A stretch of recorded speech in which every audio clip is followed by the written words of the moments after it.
یہ مقبوضہ کشمیر کی جو مرکزی درگاہ ہے اس کا نام حضرت بل ہے، وہاں پہ کسی ولی اللہ کا مزار شریف نہیں ہے، بلکہ کشمیری زبان میں بال کو بل کہتے ہیں، بال کو بل کہتے ہیں، تو اور کشمیریوں کا حسن ادب یہ ہے کہ وہ حضرت بل کہتے ہیں، اسے کیا کہتے ہیں؟ حضرت بل۔ تو وہ 12 ربیع الاول شریف کو وہاں پہ جو ہے حضور صلی اللہ علیہ وسلم کے منہ مبارک کی زیارت کرائی جاتی، باقی پورا سال زیارت نہیں ہوتی۔ تو ہزاروں ہزار کی تعداد میں مقبوضہ کشمیر کے لوگ وہاں جمع ہوتے ہیں، اور عید میلاد النبی صلی اللہ علیہ وسلم کے موقع پر اس بال مبارک کی زیارت کروائی جاتی ہے۔ یہ اورنگزیب عالمگیر کے دور میں وہاں پر یہ منہ مبارک جو ہے وہ آیا تھا، اور انڈین گورنمنٹ نے اس درگاہ کی مرکزیت کو ختم کرنے کے لیے 1964 میں اس منہ مبارک کو چوری کرا دیا تو پورے مقبوضہ کشمیر میں ایجیٹیشن ہوا، اور لوگ ٹینکوں کے آگے کھڑے ہو گئے، تو انہوں نے ایک بال ویسے ہی دیا، تو کہا گیا جی اس کا ٹیسٹ کیا جائے گا کہ یہ اصلی ہے یا نقلی ہے، تو وہ بادلوں میں لے کے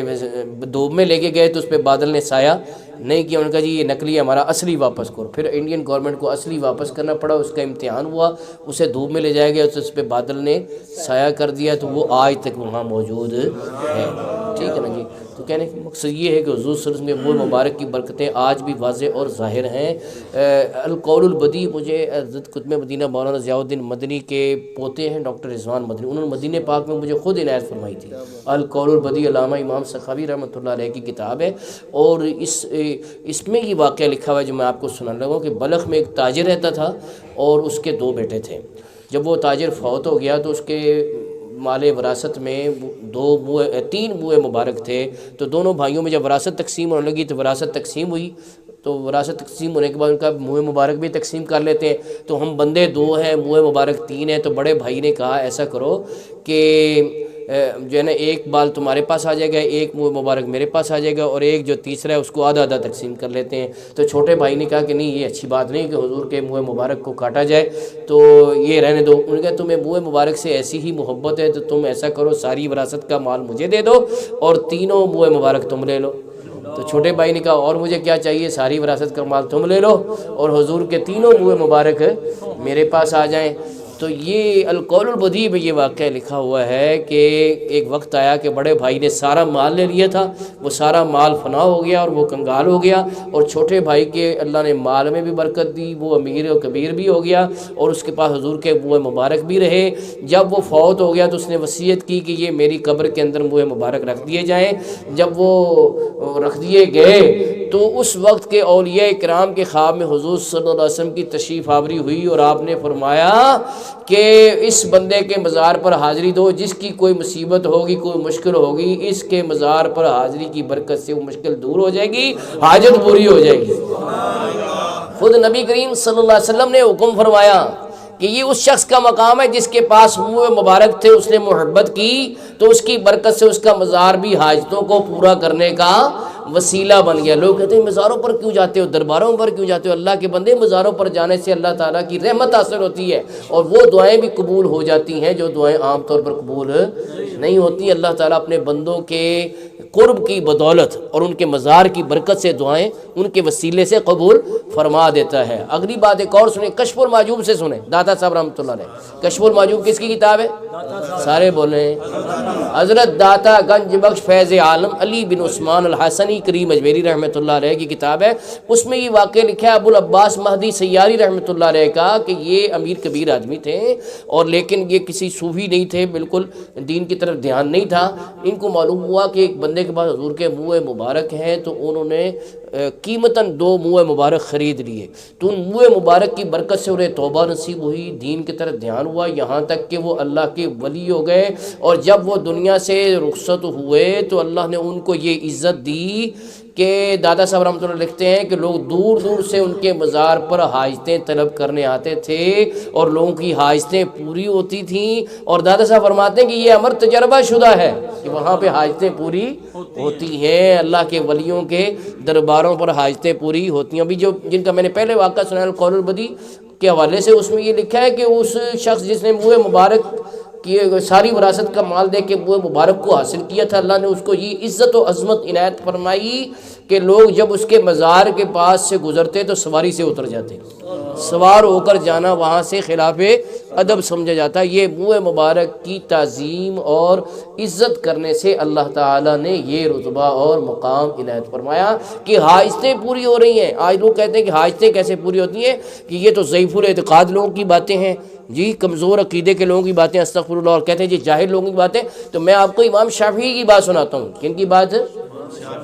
امام شافعی کہتے ہیں قبر موسیٰ الکاظم تریاک مجرب لاجابت الدعاء۔ امام موسیٰ کاظم رحمۃ اللہ علیہ کی قبر مبارک جو ہے وہ تریاک ہے اور مجرب یعنی تجربہ شدہ ہے اجابت دعا کے لیے، دعا کی قبولیت کے لیے، کہ وہاں پہ جا کر دعائیں قبول ہوتی تھی۔ خود حضرت امام شافعی رحمۃ اللہ علیہ کو جب کوئی حاجت آ جاتی درپیش تو وہ کیا کرتے تھے؟ امام اعظم ابو حنیفہ رحمۃ اللہ علیہ کے مزار شریف پہ حاضر ہوتے۔ امام اعظم کا مزار کہاں پر ہے؟ بغداد شریف میں۔ امام اعظم ابو حنیفہ نعمان بن ثابت رضی اللہ تعالی عنہ کا مزار اقدس بغداد شریف میں ہے۔ تو وہاں پر جاتے